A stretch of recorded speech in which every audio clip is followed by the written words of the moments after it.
नमस्कार दोस्तों, कैसे हैं आप लोग। मैं उदित छाबड़ा आप सभी का हमारे YouTube चैनल प्रॉक्सी ज्ञान में स्वागत करता हूं। देखो, संजय राउत एक बहुत ही जाना माना नाम है। ये महाराष्ट्र के पॉलिटिक्स में काफ़ी सुर्खियों में रहते हैं। ये अपने बेबाक बोल की वजह से इनको रिसेंटली ही इन्फोर्समेंट डायरेक्टोरेट ने एक लैंड स्कैम केस में डिटेन किया है, आप देख सकते हो। और 4 अगस्त तक इनको कहाँ रहना पड़ेगा, इन्फोर्समेंट डायरेक्टोरेट की कस्टडी में रहना पड़ेगा।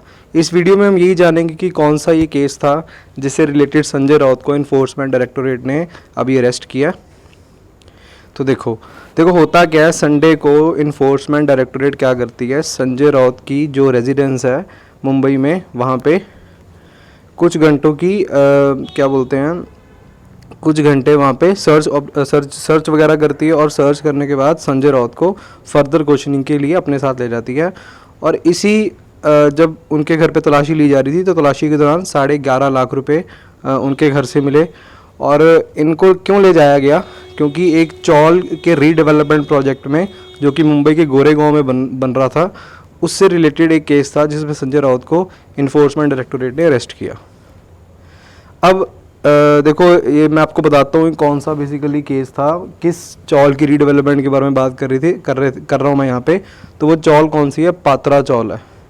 देखो, जैसे चौल मैं आपको बताता हूँ क्या होता है। मुंबई वगैरह वाली साइड अगर आप जाओ तो वहाँ पे क्या होता है, जो लोग ज़्यादा महंगे घरों को या अफोर्ड नहीं कर पाते या जिनकी इनकम बहुत ज़्यादा नहीं होती, तो वो इस तरीके से चौल में रहते हैं।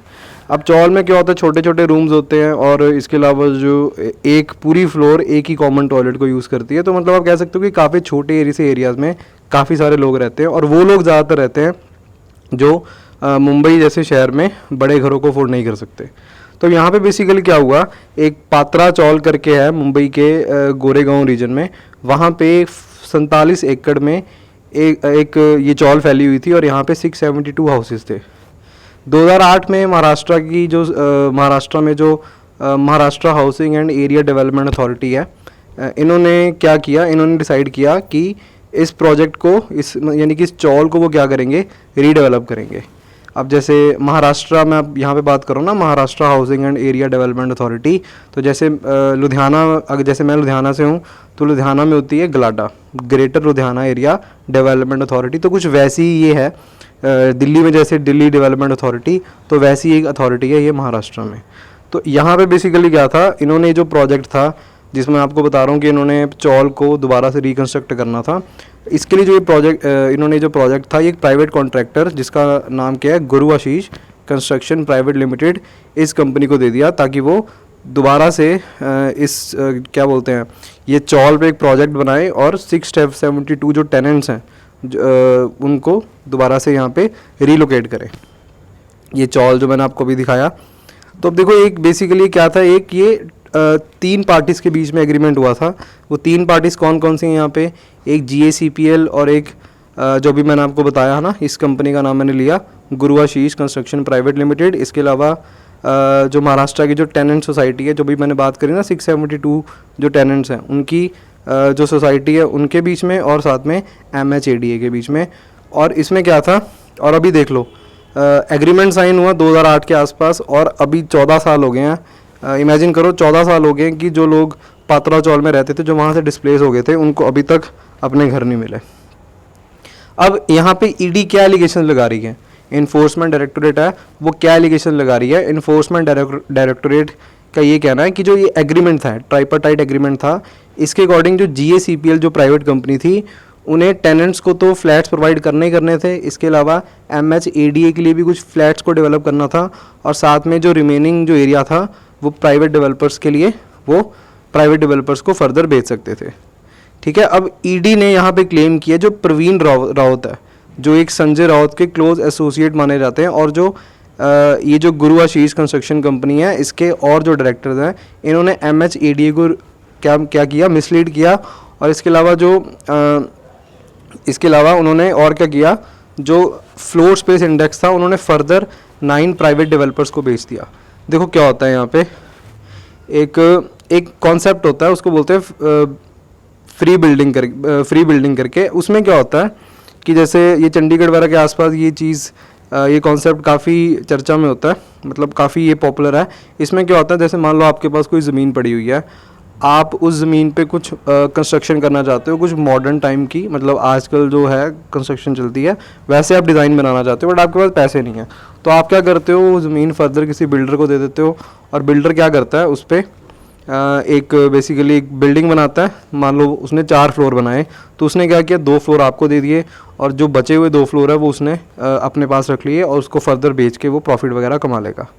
तो यहाँ पे ईडी ने क्लेम किया कि इन्होंने जो है 901.79 करोड़ रुपीस कलेक्ट किए, और जो है इन्होंने देखो इन्होंने करना क्या था, इन्होंने क्या करना था, जैसे मैंने आपको बताया 672 टेनेंट्स को दोबारा से इन्होंने घर बना के देना था, MHADA को भी कुछ फ्लैट्स देने थे, और साथ में बाकी इन्होंने खुद जो है एरिया को बेच के प्रॉफिट कमाना था। अब इन्होंने क्या किया, ना इन्होंने MHADA को कुछ फ्लैट दिए, ना इन्होंने जो टेनेंट्स होते हैं, जो डिस्प्लेस टेनेंट्स हैं, उनको कोई फ्लैट वगैरह दिए, उनको कोई घर दिए, और इन्होंने उसके अलावा क्या कर लिया, ऑलरेडी जो अपना खुद का प्रॉफिट था इन्होंने वो कमा लिया, जो कि कितना है 901 करोड़ के आसपास। ठीक है, अब यहाँ पे क्या होता है, साथ में इन्होंने और क्या किया, अभी टेनेंट्स को घर नहीं दिए उन्होंने, MHADA को कोई फ्लैट्स वगैरह नहीं दिए, इन्होंने एक और प्रोजेक्ट शुरू कर दिया मेडोज नाम से, और उसके लिए जो बायर्स हैं जिन्होंने फ्लैट वगैरह बाय करने थे वो मेडोज प्रोजेक्ट में, उनसे इन्होंने बुकिंग अमाउंट भी ले ली 138 करोड़ की। ठीक है, ये देखो जैसे मैं आपको बता रहा था ना मेडोज प्रोजेक्ट, उसके लिए इन्होंने क्या किया, बायर से ऑलरेडी बुकिंग अमाउंट ले लिया, है ना। जैसे आप फ्लैट वगैरह लेते हो तो उससे पहले आपको बिल्डर को कुछ बुकिंग अमाउंट देनी पड़ती है, तो इन्होंने ले ली वो बुकिंग अमाउंट। अब जो इन्फोर्समेंट डायरेक्टोरेट है उन्होंने ये बोला कि जितनी भी इलीगल एक्टिविटीज़ इन्होंने करी हैं उसके तहत जो ये गुरु आशीष कंस्ट्रक्शन कंपनी है, इन्होंने 1039 करोड़ रुपीस का इन्होंने घपला किया। ठीक है, अब संजय राउत पे क्या एलिगेशन लग रही है, संजय राउत पे एलिगेशन लग रही है कि जो प्रवीण राउत हैं वो एक क्लोज एसोसिएट माने जाते हैं संजय राउत के। अब इसमें इन्होंने क्या किया, प्रवीण राउत ने एक real estate company housing development and infrastructure limited, मैंने आपको बताया ना कि इन्होंने 9 प्राइवेट डेवलपर्स को बेच दिया। इन्होंने क्या किया, उनमें से एक डेवलपर से 100 करोड़ रुपए ले लिए, और वो जो 100 करोड़ रुपए थे उन्होंने जो एसोसिएट्स थे संजय राउत के, जो आप कह लो एसोसिएट्स थे या फैमिली मेम्बर्स या और बिजनेस एंटिटीज़ जो संजय राउत से रिलेट करती थी, उनके अकाउंट वगैरह में जमा करा दिए।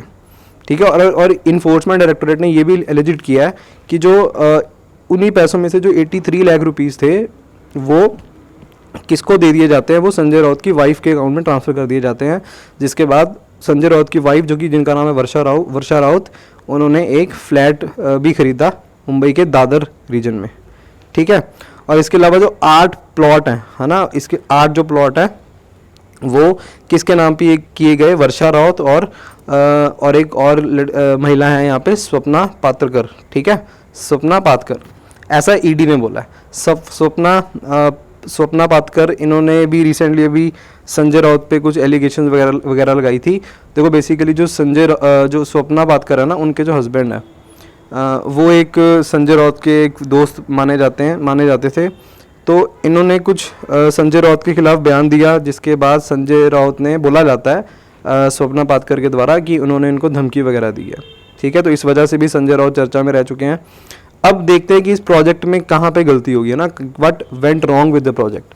तो बेसिकली देखो क्या था, जो 672 टेनेंट्स थे उनको क्या दिया जाना था, रेंट दिया जाना था। जब तक प्रोजेक्ट वगैरह जो है कंप्लीट नहीं होता तब तक टेनेंट्स को, अगर वो किसी दूसरी जगह रह रहे हैं तो उसके लिए उनको रेंट देना था।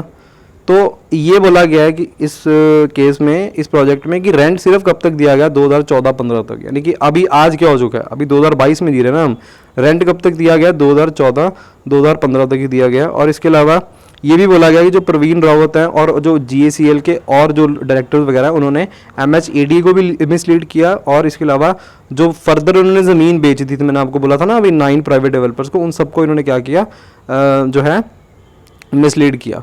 ठीक है, अब देखो क्या होता है, क्योंकि पेमेंट वगैरह नहीं दी गई, तो इसलिए MHADA ने क्या किया, मतलब आई मीन टू से पेमेंट नहीं दी, रेंट की पेमेंट नहीं दी, है ना, प्रोजेक्ट भी डिले कर दिया। इसी के लिए MHADA ने क्या किया, जनवरी 12, 2018 को इस प्रोजेक्ट को क्या कर दिया था, टर्मिनेट कर दिया था।